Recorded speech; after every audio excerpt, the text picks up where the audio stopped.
الرجيم بسم الله الرحمن الرحيم قال الله تبارك وتعالى في القرآن المجيد والفرقان الحميد يرفع الله الذين آمنوا منكم والذين أوتوا العلم درجات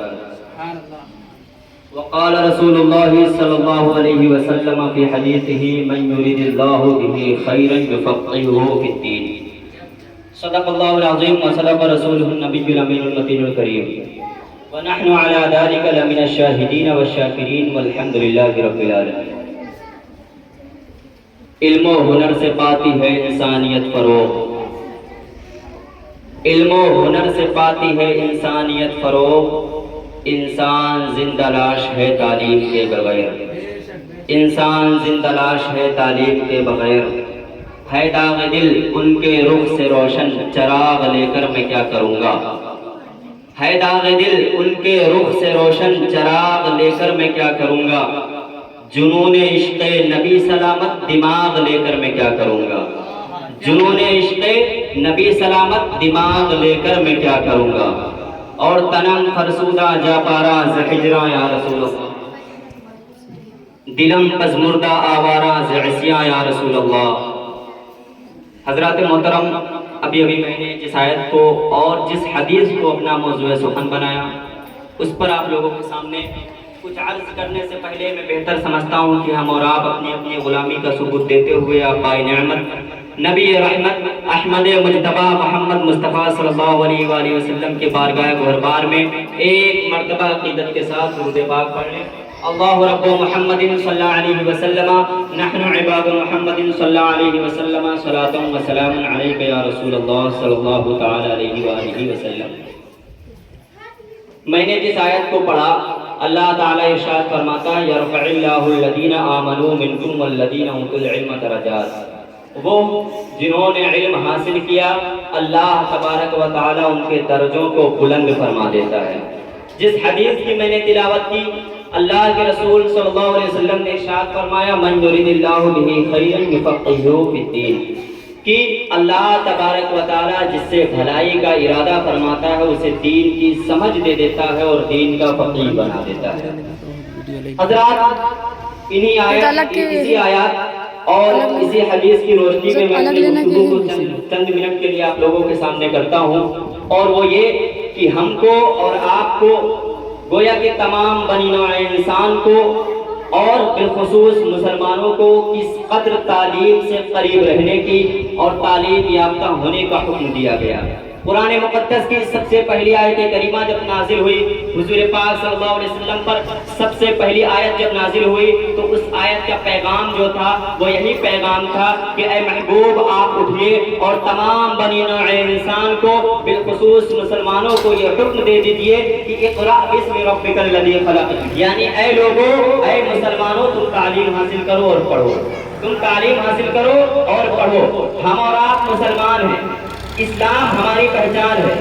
مسلمان ہونا ہماری پہچان ہے۔ اسلام نے ہم کو ایک نظریہ اور ایک الگ پہچان دیا کہ تمام لوگوں کو الگ لا کر کھڑا کر دیا اور مسلمانوں کو الگ لا کر کھڑا کر دیا۔ اسی اسلام اور اسی مسلمان کی یہ پہچان ہے، اسی اسلام کی یہ تعلیم ہے کہ اسلام ہم کو تعلیم دیتا ہے کہ اقرأ باسم ربک الذی خلق، کہ اے لوگوں تعلیم حاصل کرو، پڑھو۔ یہی مسلمان، یہی قرآن، یہی اسلام ہمیں یہ نظریہ دیتا ہے یرفع اللہ الذین آمنوا منکم والذین اوتوا العلم درجات، یعنی جن لوگوں نے تعلیم حاصل کر لیا، علم حاصل کر لیا، اللہ تبارک و تعالیٰ ان کے درجوں کو بلند فرما دیتا ہے۔ حدیث کی طرف رخ کریں تو حدیثوں میں ملتا ہے، ابھی میں نے تلاوت کیا، اللہ کے رسول صلی اللہ علیہ وسلم ارشاد فرماتے ہیں یرفع اللہ الذین آمنوا منکم والذین اوتوا العلم درجات، اے لوگ،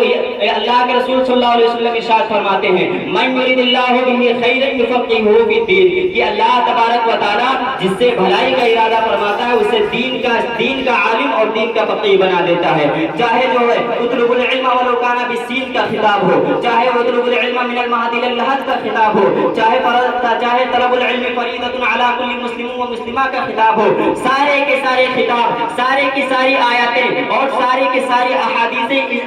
ساری احادیث اسی جانب اشارہ کر رہی ہے کہ اے لوگوں تم پڑھو اور تعلیم حاصل کرو، تم پڑھو اور تعلیم حاصل کرو۔ اب جب تعلیم حاصل کرے گا انسان تب وہ جو ہے حقوق اللہ، حقوق الوالدین اور حقوق العباد پر عمل کر سکے گا۔ حضرت نے بھی ایک شعر پڑھا تھا، اس شعر کا مطلب یہ تھا کہ جب انسان پہچانے گا ہی نہیں، جب انسان کسی کے وقار کو ہی نہیں جانے گا، تو جب اس کے وقار کو نہیں جانے گا، تو جب اس کے وقار کو نہیں جانے گا تو اس کی جو ہے تعلیم کو نہیں جانے گا کہ اسلام